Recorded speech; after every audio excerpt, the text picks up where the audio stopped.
The soldiers wrapped the soap in towels so that the beating wouldn't leave visible marks. They approached Jack's bed silently, quickly restraining him with a blanket while he was off guard. Afterward, they began to beat him mercilessly with the soap.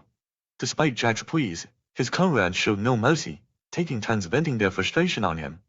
Even Jack's only friend, Mike, participated in the brutal assault. At one night, Jack not only experienced military bullying but also witnessed the cold cruelty of humanity. From then on, Jack lost his usual honest smile. When faced with difficult questions from the instructor, he could now answer fluently and became a sharpshooter who never missed his target. The instructor couldn't hide his admiration, because Jack seemed like a completely different person. Only Mike noticed the change in Jack. Jack began muttering to himself while holding his weapon, and his eyes often flashed a wild glint. When recruit training ended, the instructor began assigning tasks to the soldiers. As Jack had expected, most of his comrades were assigned to comfortable departments, but he was sent alone to the dangerous front lines. Facing this unfair treatment, Jack immediately decided to take revenge.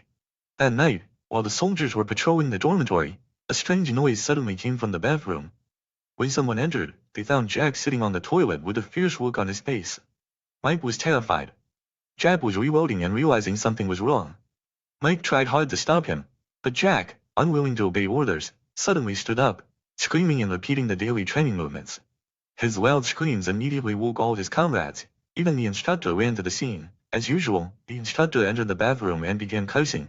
However, when Mike informed him that Jack was carrying real bullets, the instructor's demeanor changed completely. He smiled apologetically and begged Jack to put down his gun. But Jack ignored him completely. The instructor, now enraged, began verbally attacking Jack's character. But he didn't know that Jack would pull the trigger, and that the instructor would never give another order. Finally, Jack let out all the anger he had been holding back. Then he pointed his gun at Mike, but didn't shoot his old friend.